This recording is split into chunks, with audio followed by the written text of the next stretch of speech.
પ્રભુના નામને ધન્યવાદ આપીએ, પ્રભુની સ્તુતિ કરીએ છીએ. ઈશ્વરે તમને મને એક નવા વર્ષનો આશીર્વાદ આપ્યો, નવી તકો અને નવા આશીર્વાદો આ વર્ષ દરમિયાન ઈશ્વર આપણને આપશે. અને દિશામાં આપ સર્વને મારી ખૂબ ખૂબ શુભેચ્છા અને પ્રાર્થના છે. પ્રભુ આપ સર્વની સાથે રહે, સહાયની મદદ કરે. ફરી આપ સર્વને happy new year, happy new year. વર્ષ દરમિયાન 365 દિવસો, અને જો રવિવારને આપણે યાદ કરીએ તો કેટલા રવિવાર? 52 રવિવાર પ્લસ ગુડ ફ્રાઈડે કે બીજા ખાસ પ્રકારના દિવસોને આપણે એડ કરીએ, ક્રિસમસ, ન્યૂ યર, તો લગભગ 60 પ્લસ 60 તક એટલી બધી સંગતોનો આશીર્વાદ આપણે મેળવતા હોઈએ છીએ. અને અત્યાર સુધી સંગતોમાં આપ સર્વ આવ્યા, જોડાયા, ભાગીદાર બન્યા. આપ સર્વનો આભાર માનીએ છીએ. આનંદીન પર્વ નાતાલ હર્ષોલ્લાસથી આપણે ઉજવી શક્યા. જુદા જુદા આયોજન કરવામાં આવ્યા. માન્ય સેક્રેટરી સાહેબ દ્વારા આભાર વ્યક્ત કરવામાં આવ્યો. એ બધી જ બાબતો માટે પ્રભુનો આભાર માનીએ છીએ. આજે ઈશ્વરના વચનો તરફ કેટલીક બાબતો આપણે જોવાના છે. ઈશ્વરના વચન માટે આપણે સહાય માંગીએ, પ્રાર્થનામાં જોડાઈએ, પ્રાર્થના કરીએ. અમારા પ્રભુ, વચન તમારું છે. વચનનું મર્મ તમારા પવિત્ર આત્માની દોરણી દ્વારા તમે એમને સમજાવો. એ માટે કે આજનું વચન એ અમારા વર્ષને માટે, અમારી જીવનયાત્રાના બધા દિવસોના માટે નવી દિશા અને આશાનું કારણ બને, એવું તમે થવા દો. જ્યાં જ્યાં તમારું વચન આજે સવારે આવી રહ્યું છે અને આવશે, એ બધી જ જગ્યાઓને તમારા આત્માથી ભરજો. અને એ દરેક હૃદયોને પ્રભુ તમે બદલજો. મને પણ પ્રભુ તમે સ્પર્શ કરો, મારા સુધોટને અડકો, અને મારા મુખમાં યોગ્ય શબ્દો પ્રભુ તમે પૂરા પાડો. ઈશ્વર અમારા પ્રભુના નામમાં અમારી પ્રાર્થના સાંભળી સ્વીકાર કરો. આમેન. 3 શાસ્ત્ર ભાગો આપણે વાંચ્યા, અને વિશેષ કરીને માથીની સુવાર્તા 16મો અધ્યાય અને 18મું વચન.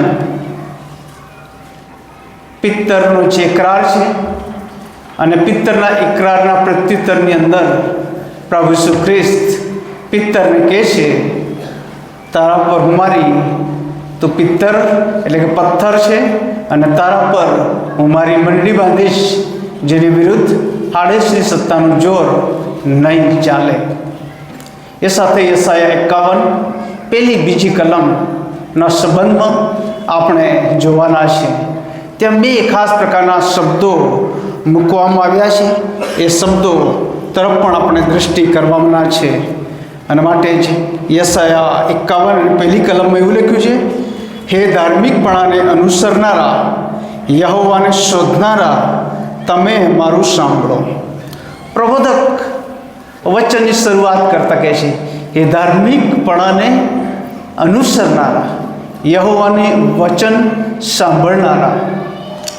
ધાર્મિકપણું એટલે કે ઈશ્વર સાથેના સંબંધમાં, ઈશ્વરના વચનોમાં, ઈશ્વરના માર્ગમાં ચાલનારા લોકો, એટલે કે પ્રભુના લોકો, તમે આ વચન સાંભળો. અને આ જે વચન છે એવા લોકોને માટે પ્રબોધક કહે છે કે જેઓ પ્રભુ સાથે જોડાયેલા છે, પ્રભુ સાથેની સંગતમાં છે, અને પ્રભુ સાથેની સંગતમાં રહીને આગળ વધવા માંગે છે. એઓને ઉત્તેજન, હિંમત અને બળ આપવાને માટે પ્રબોધક આ વચન જાહેર કરે છે. અને પછી એમ કહે છે કે જે ખડકમાંથી તમને ખણી કાઢવામાં આવ્યા તેને, તથા જે ખાણમાંથી તમને ખોદી કાઢવામાં આવ્યા તેના બાકોરાને નિહાળીને જુઓ.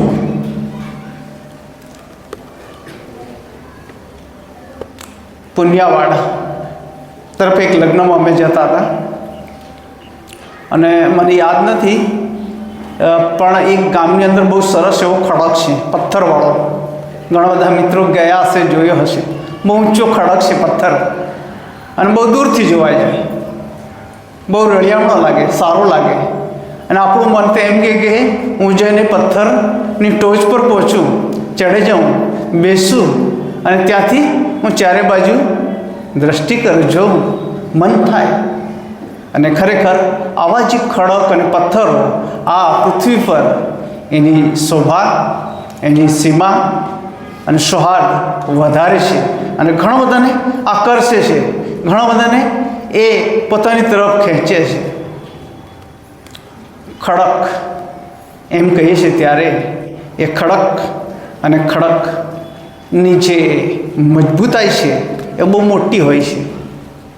એ કડક એટલે કે પથ્થર, એ પથ્થરની હાઈટ પર કોઈ માટી, કોઈ કચરો, કોઈ ઘાસ, કોઈ ખૂપરા એવું કશું આપણે જોઈ શકતા નથી, કેમ કે પથ્થર છે. અને માટે આવું એનાથી દૂર રહે છે, એને ત્યાંથી હટી જવું પડે છે, કેમ કે મજબૂત છે. એની મજબૂતાઈના કારણે ટકી રહ્યો છે. અને ઘણી બધી જગ્યાએ એવા ઐતિહાસિક સ્ટોન આપણે જોઈ શકીએ છીએ. આપણા કેમ્પસમાં પણ એક સ્ટોન છે ને, કયો છે ખબર? જ્યાં તમે ને હું બેઠા એ પ્રભુ મંદિરનું બાંધકામ થયું ત્યારે જે ઉપયોગ કરવામાં આવ્યો એ પથ્થર જોયો જ હશે. નહીં જોયો હોય તો ફરીથી જોજો, નિહાળજો, યાદ કરજો એ દિવસો, વર્ષો પિતૃઓ અને મિશનરીઓને. કેમ કે એ પથ્થર જે તે સમયની માટે વાપરવામાં આવ્યો હતો, એ સ્ટોનનો ઉપયોગ કરવામાં આવ્યો હતો. જે બિલ્ડિંગ, જે ચર્ચ તૈયાર થયું, જ્યાં તમે ને હું અને આપણા પિતૃઓ બેસીને ભજન કર્યું કરી રહ્યા છે, એના મૂળમાં એ પથ્થર છે. અને પથ્થર એમ કહીએ છીએ ત્યારે ઘણું બધું બલિદાન આપવું પડે, ઘસાવવું પડે, સંઘર્ષની પણ વાત આવે. એ બધાની વચ્ચે એ અડીખમ પથ્થર ઉભા રહ્યા છે. પરંતુ જીવતા ખડક તરફ આપણે દ્રષ્ટિ કરીએ છીએ ત્યારે પ્રબોધક અહીંયા એમ કહે છે, ફરીથી વાંચીશ, જે ખડકમાંથી તમને ખણી કાઢવામાં આવ્યા તેને નિહાળીને જુઓ. જે ખડકમાંથી તમને ખડી કાઢવામાં આવ્યા તેને નિહાળીને જુઓ. અને એ સાચા ખડક એ તો પ્રભુ ઈસુ ખ્રિસ્ત છે. આ જગતમાં બાળકના રૂપમાં આવ્યા, માણસના રૂપમાં પોતાને પ્રગટ કર્યો અને પોતે નિર્દોષ હોવા છતાં ગુનેગાર બન્યા અને મરણ, વધસ્તંભનું કાયમી મરણ વેઠ્યું મારા માટે, આપણ સર્વના માટે. અને તારણની યોજના ખુલ્લી મૂકી. અને આજે ઈશ્વર એટલે કે ખડક જીવે છે, જુએ છે, સદાકાળ રહેવાના છે. એ પિત્તર કે જે સમુદ્રની અંદર જાળ નાખીને થાક્યો અને ફરી કિનારે આવ્યો, થાકેલો હતાશ હશે, અને પિત્તરને કહેવામાં આવ્યું તારી હોડી લઈ જા, કહેવામાં આવ્યું આ જગ્યા પર તારી જાળ નાખ. જો મને કહેવામાં આવ્યું હોત તો કદાચ મારું ટેમ્પરામેન્ટ જાય. તમે શું સમજો છો? આ મારો બિઝનેસ છે, લાંબા વર્ષોથી હું કરું છું. કઈ જગ્યા પર માછલી પકડાય ન પકડાય એ મને અનુભવ છે જ. પણ ના, પિત્તર આવું કશું કહેતો નથી. પરંતુ જે જગ્યા પર જાળ નાખે છે ત્યાં મોટો જથ્થો આવી જાય છે, મોટો જથ્થો આવી જાય છે. એકલો ખેંચી શકતો નથી. અને ઇવાન્જલિઝમની રીતે આપણે જોઈએ તો જો આપણે સુવાર્તાનું ભગીરથ કામ કરીએ છીએ, આત્માઓ જીતાય છે, તે આત્માઓનું પોષણ કરવાને માટે ઘણી બધી વખત આપણે એકલા તેઓને પોષણ આપી શકતા નથી. ઘણા બધા મજૂરોની જરૂર પડે, સેવકોની જરૂર પડે, અને માટે જ તેઓને આપણે ટકાવી રાખીએ. પિત્તર સાથી મિત્રોને વિનંતી કરે છે, આવે છે, મદદ કરે છે અને બધા જ માછલાનો જથ્થો લઈ આવે છે. પિત્તરે શું એવું વિચાર્યું કે હું અમેરિકા, ઇંગ્લેન્ડમાં બધો જ માલ એક્સપોર્ટ કરું? ઈસુને આગળ નમી જાય છે, પડી જાય છે અને એમ કહેશે કે ઓ પ્રભુ, હું પાપી છું. માનવ જીવનની શ્રેષ્ઠ જે બાબત અથવા તો માનવી જીવનની શ્રેષ્ઠ જે નમી જવાની ભાવ એ પિત્તરમાં જોવા મળે છે. અને એમ કહે છે કે પ્રભુ, હું પાપી છું, મારાથી દૂર જા. અને એ જ પિત્તર સંબંધે આપણે જોઈએ છીએ પ્રભુ ઈસુ ખ્રિસ્તની સાથે ચાલે છે. અને એક એવો સમય આવે છે કે પ્રભુ ઈસુ ખ્રિસ્ત પોતાના શિષ્યોને લઈને એકાંતમાં ચાલી જાય છે. કૈસરિયા ફિલિપ્પીમાં જાય છે અને ત્યાં બે પ્રશ્નો તેમની સામે મૂકે છે. એક સારો એવો ટેસ્ટ એમનો કરે છે, એક્ઝામ લે છે. અને એમ કહે છે, માથી 16:13-20 આપણે વાંચ્યું, એમાં શાસ્ત્ર ભાગ છે. અને એમ કહ્યું, હું કોણ છું એ વિશે લોકો શું કહે છે? હું કોણ છું એ વિશે લોકો શું કહે છે? અને જુદા જુદા એમના જવાબો હતા. પછી બીજો પ્રશ્ન, હું કોણ છું એ વિશે લોકો તો આવું આવું ભલે કહે છે, પણ તમે શું કહો છો? આ વ્યક્તિગત પ્રશ્ન હતો. બીજાના માટે આપણને પ્રશ્ન પૂછવામાં આવ્યો હોય ત્યારે આપણે બહુ જોરશોરથી કહી શકીએ, નહીં? જોરશોરથી, અરે આ વ્યક્તિ તે આમ છે, તેમ છે, ફલાણું ફલાણું, અને આખી આપણે એમની વંશાવળી શોધી કાઢીએ. પણ આપણા માટે કહેવામાં આવે કે તમે કોણ છો? અને માટે આપણે કદી શરમાવું ન જોઈએ. ઘણા બધા લોકો બીજી, ત્રીજી કે ચોથી પેઢીમાં આવી ગયા હોય અને સારી ફિઝિકલ હેલ્થ પ્રાપ્ત કરી હોય, અને પછી ભૂતકાળને ભૂલી જાય. જે ખડકમાંથી એમને ખડી કાઢવામાં આવ્યા એ ખડકને, ખાંડને ભૂલી જાય. એ પ્રભુને, પ્રભુ સાથેના સંબંધ, વચન, પ્રાર્થના, સંગત એ બધું જ ભૂલી જાય. અને એમ કહે છે કે આ બધું મેં મારી મહેનતથી કર્યું છે, મેં મારી મહેનતથી કર્યું છે. એ જીવ, ખા પી આનંદ કર. આવી માનવી મર્યાદા અને વિચારોથી ઘણી બધી વખત એ ભૌતિકતામાં આપણે તણાઈને આગળ વધતા હોય છે. એના માટે આ નવા વર્ષે એ રિમાઇન્ડ કરાવવાની આ વાત છે, ચેલેન્જની આ વાત છે. ખડકની પાસે પિત્તર એનો પોતાનો પ્રત્યુત્તર આપતા એમ કહે છે કે તું મસીહ જીવતા દેવનો દીકરો છે, તું મસીહ જીવતા દેવનો દીકરો છે. અને માટે પ્રભુ ઈસુ ખ્રિસ્ત એ પિત્તર એમ કહે છે, મારા આકાશમાંના બાપે તને બતાવ્યું છે. શરીર લોહીએ નહીં, દૈહિક ભાવનાઓથી નહીં, એ લાગણીઓથી નહીં, પણ મારા આકાશમાંના પિતાએ તને આ જણાવ્યું છે. અને એમ કહે છે, તું ખડક, અને તારા પર હું મારી મંડળી બાંધીશ, જેની વિરુદ્ધ હાડેસની સત્તાનું જોર નહીં ચાલે. એફેસીયન પત્ર 2 અધ્યાય 20મું વચન તમે જોઈ શકો, 19-20. ત્યાં મંડળીની વાત કરવામાં આવી છે. પ્રેરિતો તથા પ્રબોધકોના પાયા પર તમે બંધાયેલા છો. અને પછી લખવામાં આવ્યું છે, ઈસુ ખ્રિસ્ત તે જ ખૂણાનો મુખ્ય પથ્થર છે. ભૂમિ ખનન કરતા હોઈએ કે પછી બીજી કોઈ ખાસ પ્રકારની પ્રક્રિયા હોય, એમાં પણ અનેક વખત આ વચનનો ઉપયોગ આપણે કરીએ છીએ. ઈસુ ખ્રિસ્ત એ જ ખૂણાનો મુખ્ય પથ્થર છે. એ સાથે સાથે આપણે યાદ કરીએ કે પ્રભુ ઈસુ ખ્રિસ્ત મંદિર વિશે પણ કહે છે,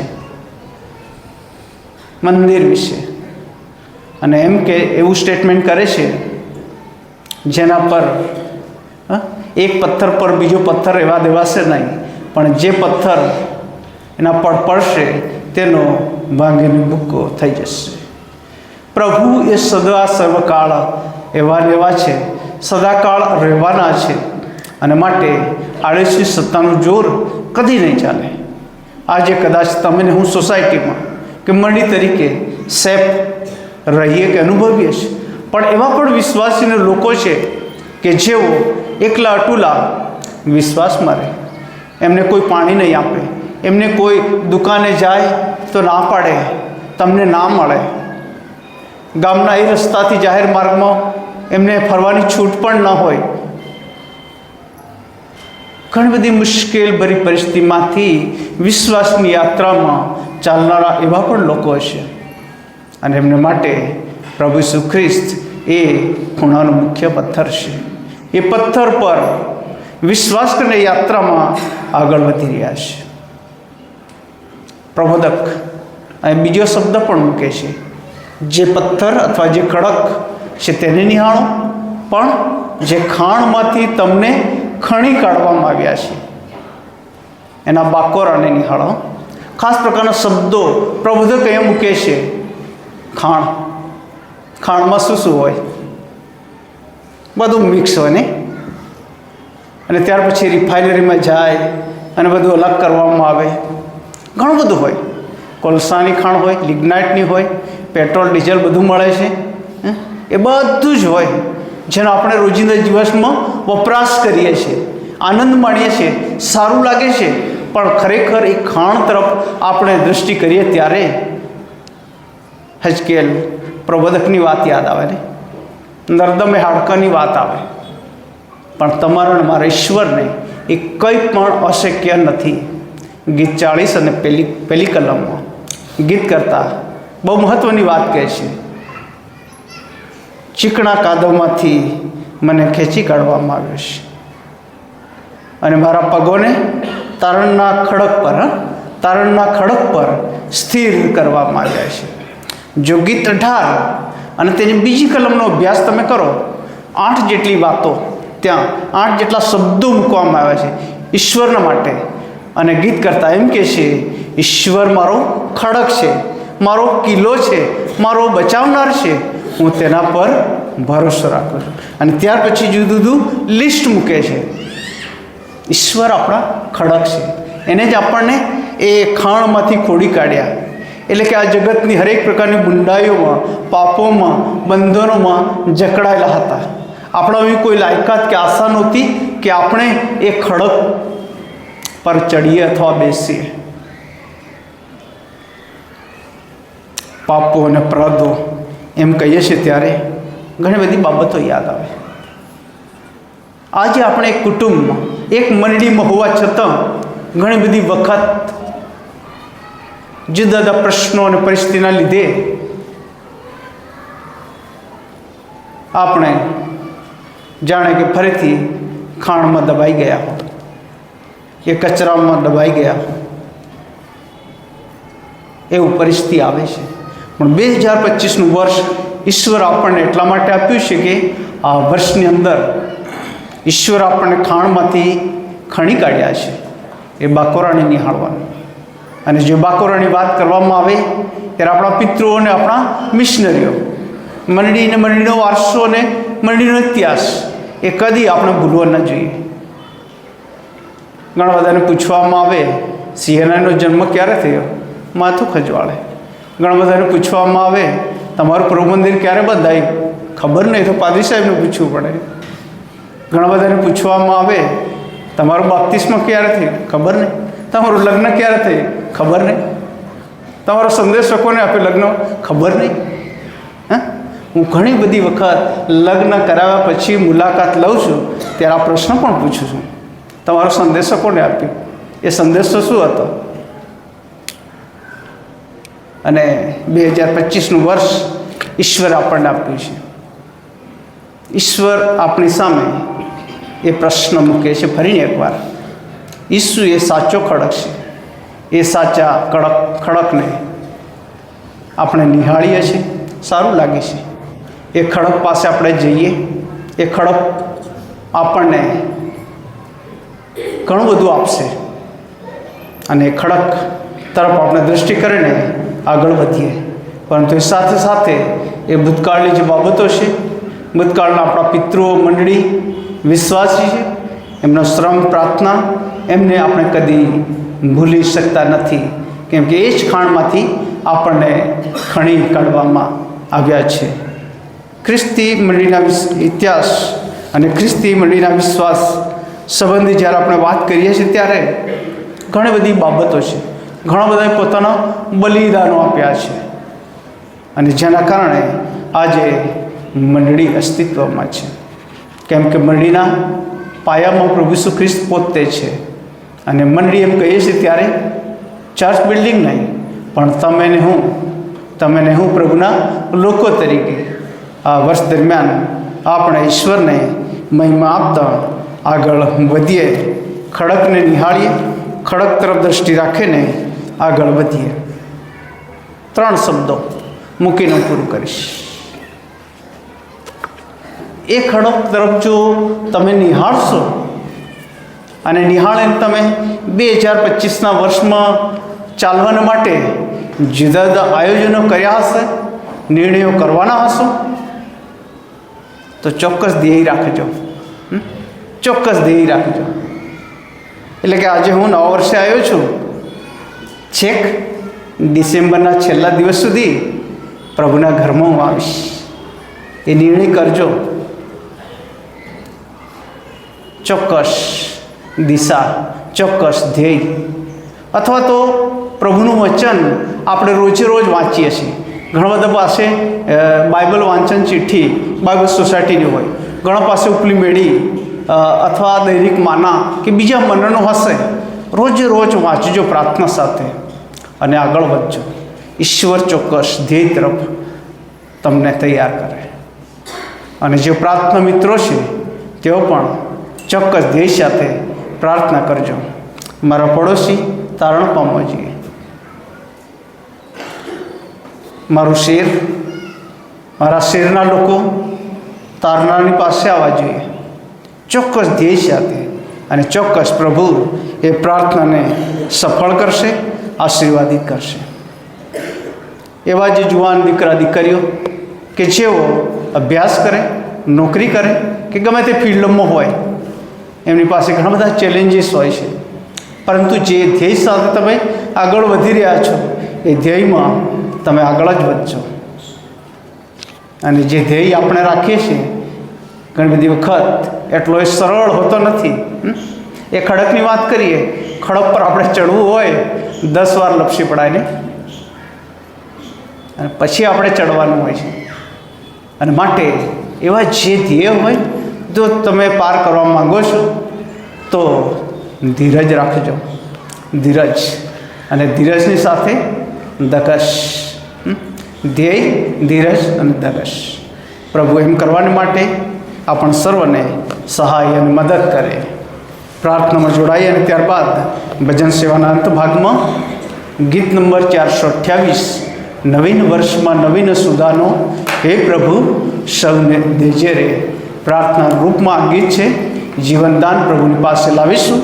આવા સમયે પ્રાર્થનામાં જોડાઈએ, પ્રાર્થના કરીએ. પવિત્ર પ્રભુ, તમે આ જગતના ઉત્પન્ન કરતા છો એટલું જ નહીં, પરંતુ તમે અમારા સાચા ખડક છો. અને માટે ફરી આ સમયે તમે અમને યાદ કરાવ્યું આ વર્ષની શરૂઆતે કે તમે જ અમારા ખડક છો. માટે અમને ખાણમાંથી ખડી કાઢવામાં આવ્યા છે, શોધી કાઢવામાં આવ્યા છે. અમે તો પાપમાં હતા, બુંડાઈઓમાં હતા, ફસાયેલા હતા, જ્યાંથી નીકળવાના માટે અમારી પાસે એવી કોઈ તાકાત નહોતી, યોગ્યતા નહોતી. પરંતુ તમારા પુત્ર, મારા તારનાર પ્રભુ ઈસુ ખ્રિસ્તના આ જગતમાં આવવાથી અમને તારણની વાટ મળી. તારણના ખડક પર સ્થિર કરવામાં આવ્યા. એવા અમારા જીવતા ઈશ્વર, વર્ષ દરમિયાન અમારી સાથે રહેજો, દોરજો અને ચલાવજો. અને તમારા અનેકવિધ આશીર્વાદો અમારા જીવનમાં, અમારા કુટુંબમાં સતત તમે આપવાનું ચાલુ રાખજો. આજે સવારે ખાસ નિર્ણયો સાથે તમારા પવિત્ર ઘરમાં, તમારી સમક્ષતામાં જે વાલાઓ નિર્ણયો કર્યા છે, નિર્ણય લઈને આવ્યા છે, પ્રભુ દયા કરીને એમના હૃદયો મનની પ્રાર્થના તમે સાંભળજો. તમારા પ્રેમળ હાથોમાં અમે સૌ સોંપાઈએ છીએ.